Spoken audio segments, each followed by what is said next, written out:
तो साथियों, मैं हूं अभी बलरामपुर ज़िले में और इस ज़िले में आके मुझे एक एक्सपीरियंस ये मिला है कि ये शायद छत्तीसगढ़ का सबसे पिछड़ा ज़िला कहलाने के लायक है। क्योंकि मैंने देखा यहाँ कि बलरामपुर, राजपुर, गोपालपुर, शंकरगढ़ ये सारे एरिया जहाँ की लोगों की संख्या कम होती जा रही है। इस कारण से आप देखेंगे कि यहाँ बहुत सारे बड़े बड़े बिल्डिंग दुकान दिखाई देंगे, लेकिन सिर्फ संडे को जब मार्केट लगेगा उस दिन ही आपको लोगों की आबादी एक जगह पर दिखाई देगी, ज़्यादा से ज़्यादा 1000 लोगों की आबादी। यहाँ कोई भीड़ नहीं है, जंगल है। दूसरा, यहाँ कोई प्रशासनिक सुविधा आपको नहीं मिलेगी। कहने की बात यह है कि अगर आपका एक्सीडेंट हो जाता है तो कोई 108 या 112 वाली सुविधा आपको तत्काल नहीं मिल सकती। जैसे कि हम दूसरे ज़िलों में देखते हैं कि एक्सीडेंट हुआ और एम्बुलेंस को कॉल किया, एम्बुलेंस आया, उठाकर ले गया। यहाँ ऐसा सिस्टम आपको नहीं मिलेगा। एम्बुलेंस के आते तक शायद आप बच ना पाए, क्योंकि यहाँ के जो रोड है, सड़कें हैं, सिर्फ बलरामपुर वाले ही जानते हैं कि वो सड़कें नहीं, एक तरह के वो खेत है। प्रशासन अगर कहता है कि हमने ये नेशनल हाईवे 343 बनाया है, नेशनल हाईवे 343, तो ये एक झूठ है, क्योंकि नेशनल हाईवे अब नहीं बचा, सिर्फ गड्ढा बच गया है। कहीं सड़क का नामो निशान नहीं है। इतने बड़े बड़े गड्ढे आपको सड़क पर दिखाई देंगे कि अगर आपका छोटा गाड़ी है तो आपका गाड़ी 100 मीटर से आगे नहीं बढ़ सकता।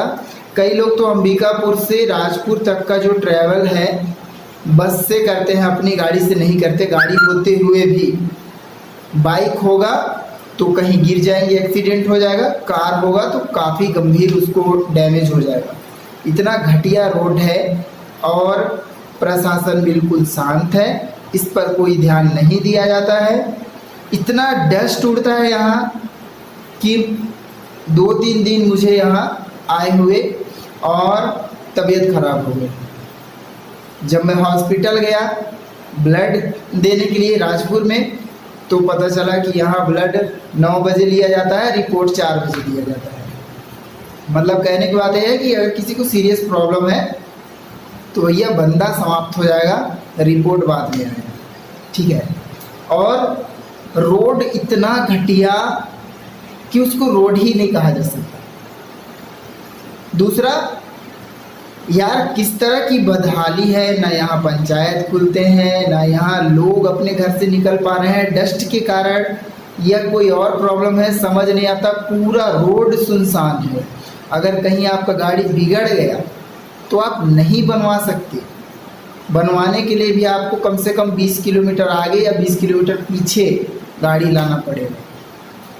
एकदम घना जंगल भी नहीं है, बीच बीच में घर, ये सब कुछ है, लेकिन जो मूलभूत सुविधाएं हैं उससे लोग बहुत दूर है। हाँ, यहाँ बहुत सारा नेटवर्क लगा हुआ है आपका जियो का, मतलब जो टेंडर है, टेंडर खपाया जा रहा है हर चीज़ का।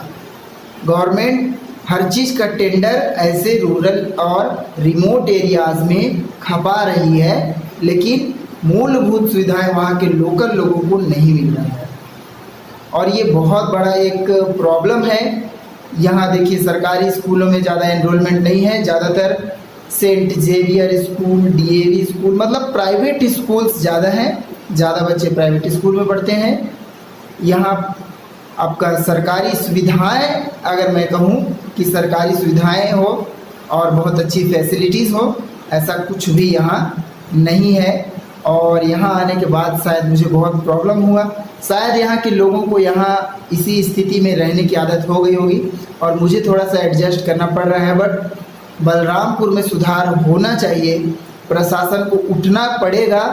और इस रोड की हालत देखकर तो मुझे लग रहा है कि सरकार डबल इंजन की है और जो इंजन इसको खींचने के लिए लगाया जा रहा है, पहली इंजन फ्लॉप है जो हमारी राज्य सरकार है, और दूसरा इंजन जो उसको खींचेगा वो इंजन भी मेरे को सही नहीं लग रहा है। जिस हिसाब से ये नेशनल हाईवे का हालत ये है, तो फिर आप समझो कि देश का हालत क्या होने वाला है।